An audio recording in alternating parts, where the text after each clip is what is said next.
Salamat. Okay ka na. Ito pa.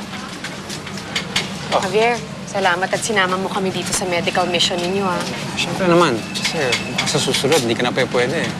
Bakit man hindi? Bugado ka na, magiging busy ka na. Kahit maging busy ako, kahanapan ko pa rin ang panahon to. Masaya ako dito, eh. Talaga? Oo naman. Nakakatulong ako sa mga tao. Tapos isa pa, si Kiefer, nakita kong masaya din sa pag-volunteer niya. Kaya salamat, ah. Salamat at sinama mo kami. Wow.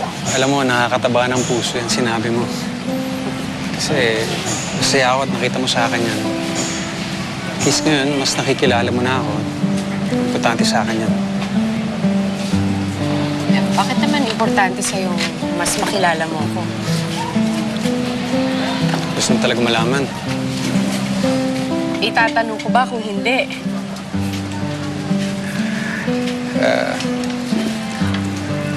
Malay natin, hiyain kita ulit na manood ng sine, magkape. Hindi kaya ligawan kita. At least hindi mo na masasabi na sinasayang ko oras mo. Kaya mas kilala mo na ako. At alam mong sincere ako sa'yo. Bago yan, umiti ka. Hindi mo ko tinablaw, tinarayan.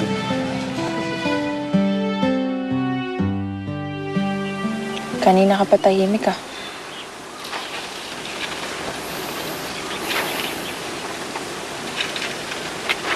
Nabanggit lang sa akin si Kuya George. Hindi ko mapigilan maisip. Ano? Paano pag bumalik si Louie? Hindi natin ito na pag-uusapan, pero mangyayari din. Matagal ko na napag-isipan to, Martin. Makikipaghiwalay ako sa kanya pagbalik niya.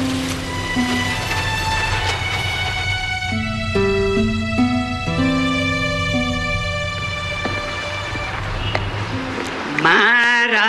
Ay!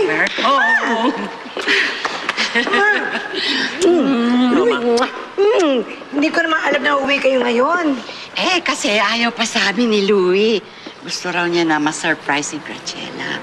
Ako naman pinagbigyan ko because ang ganda ng trabaho niya doon sa Maynila. I'm so proud of you. Wow, totoo ba yan, anak? Congrats, ha?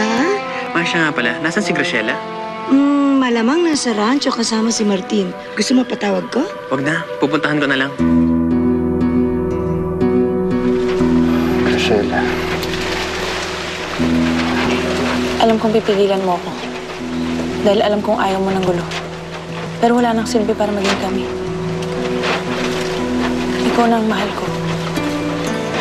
Sa'yo ako masaya. Alam mo naman yun, diba? Masaya ka rin naman sa ating dalawa, diba?